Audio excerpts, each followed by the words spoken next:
Hello everybody, George Kenner. Today I'm going to give you the 6-month update on my purchase of the Stepcraft M1000 CNC machine. Now I'm going to break this down in a couple of different components, and I'm going to give people advice that are starting on this.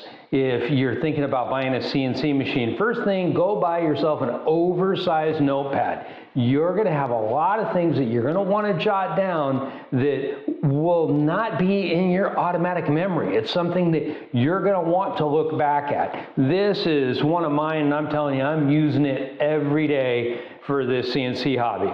Okay, the M1000. I'm going to break this down into it arrived. Okay, it's 6 months later. What went on in my brain over the first couple of months to get me to the 6 months, and where have I arrived? Okay, I'm going to call this the first cut. And what I wanted to do is I wanted to get the machine to make just a simple sign, something like my address. Because of course this machine will do that and a whole lot more.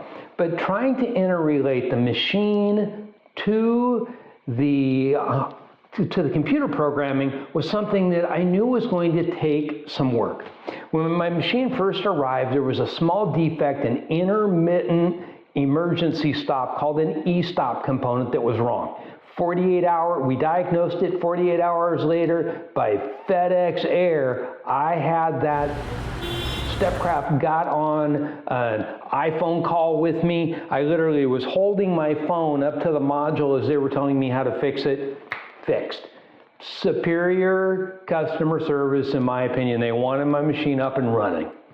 So from there, after I made my first cut, I started to get into this, how do I lay out my shop? What other tools am I going to need? Now, I bought several other tools, and I've done videos and minor reviews on why I bought the tool that I did. Like my DeWalt planer, my Craftsman joiner, it was so much cheaper. That was why I bought it. I didn't really feel it was necessary to show every one of the tools working because there's so many videos out there. But that was what was going through my mind. As I accomplished some of those things, one of the first things I did was I took all of my machines because I want to make really fancy cutting boards. I made a couple of cutting boards for family members for Christmas. They were just the simple board, but they loved them. I did everything to them. They were beautiful. I sanded them down to 1500 grit and then put the mineral oil and beeswax on them. I'm telling you, they shined. And they loved them. They said, how could I ever cut on this? That was kind of my goal. I wanted it so pretty nobody'd ever use it. But I hit that goal, and I started to realize my shop was kind of fragmented and I needed to organize it. So I started looking at organizational systems on YouTube and in other places, and I found the French cleat wall system. I started to research what the cost would be and the time and energy necessary. Well, what I did was I committed to the French cleat wall system. I made some notes here. So it cost me about $100 for the plywood. I took a piece of finished grade, high grade plywood, cost me $104, I think, at Home Depot. I cut it in 4 pieces, and then I brought it to my house because I was able to put it in my car. And I had somebody help me cut them down into more manageable pieces. Once I did that, I sanded them up, I got them cleaned up, I put some varnish on them, and started to commit to the installation process. Now, I had to buy some really heavy-duty screws to put this on the wall with. Those fasteners cost me almost $55 for the little torque screws, but I'm very happy with what they are. I have about half of them left, but you had to buy $50 worth. So now I'm at $100, maybe $165 with all the tax.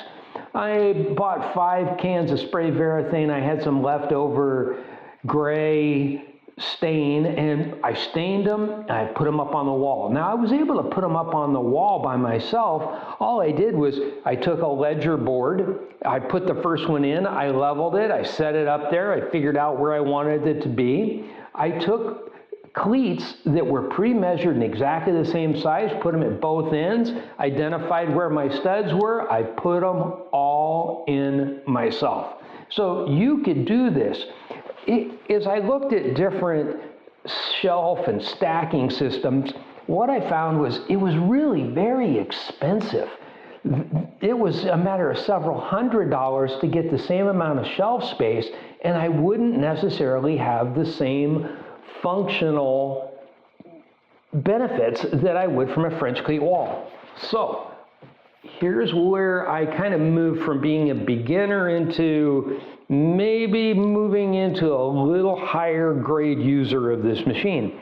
I started to make all the cleats. Now this is a cleat that I made for my flashlight. I use that when I'm centering my end mill onto my material. This works so much better than any other light, and I have a 40,000 candle power light up above here that lights up the whole world. But still, this flashlight seems to give me the focus that I wanted. So now I can take this, hang it right up here, and move it from wall to wall. I can move my fire extinguisher, my first aid kit, and I always tell everybody, safety glasses, ear protection, dust mitigation, have a first aid kit.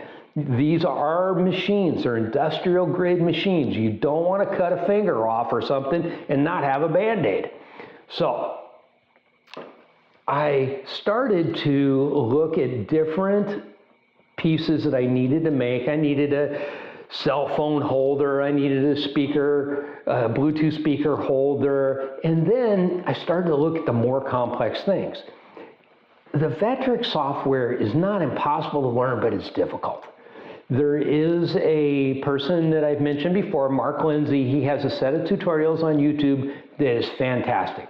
I recently found another person that has a paid course that's $200. In the course of things, that $200 is really not that much money if you learn several things from the individual. And I'm about to go from what I'm going to call novice into master grade. That's where I'm trying to go. But I want to get this all set up so I can move from workstation to workstation with my pieces, be comfortable, and have it well organized. So what I did was I needed to have something to pick up my dust chips, and I wanted to route it up above my table, so when it moved back and forth, I wasn't arguing with the hose down here beneath me. So I went into Vectric VCarve Pro and I made that arm. Now it's multiple pieces. It came out really nice. It looks like a piece of furniture, and I made it all with scrap wood that I took out of my father's shed. So it's like I got a piece of my dad with me, which is really kind of cool. I also, on another topic, I grabbed some of his tools. One of them was a carpenter square. What I needed to do was take the rust off. I saw a product on a podcast called Superzilla. It looked like the person put the Superzilla on the piece of metal and literally wiped it off.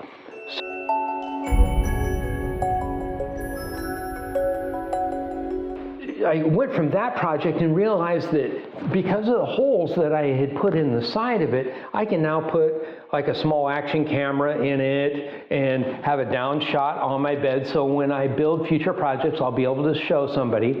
I also wanted some architectural lighting, colored studio lighting, so I built this light for my work area where I do most of my sanding. And then what else have I done? I've taken and I put everything on wheels. Now, why would I do that? For a couple different reasons. One, you can pull it out and clean right behind it. It's very easy. If you need to do a special project and it's something larger, you can get the item out of the way. Also, many people will take their hobby and it turns into a business. Now, I'm not thinking that mine's going to turn into a business, but if I wanted to back a truck up and take all this to another location, I roll it right up the ramp into the truck. I'm ready to go, and I have my whole garage back. One of the things that I really wanted to do was make sure that I had the ability to always park my car in the garage at night. So if I'm working on a project and I need to roll it around, I'm all set and ready to go. Now, what else do I got? Back to that list, and I'm telling you, to write these lists. One of my friends, I got him to write something down. His name's Sean. He's one of the channel followers. I was talking to him on the phone, and I says, you need to quit smoking. Write that down on your list. Like a couple weeks later, he quit smoking. He's got 10 days down, no smoking. I sure hope that he stays with it. 20 years of any kind of habit is bad, but there's some habits that are good, like writing your stuff down. Let's see.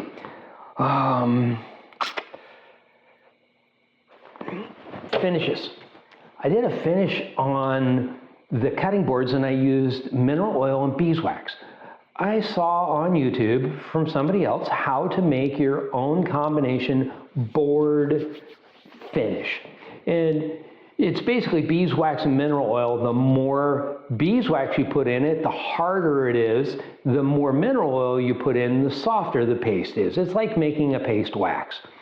Now, I found for certain woods, I'd like a little harder wax. For other woods that are very absorbent, I would want to have a little more mineral oil. So I went into my kitchen, followed the instructions from YouTube. I heated down some oil, I mixed them together, and now I have wax.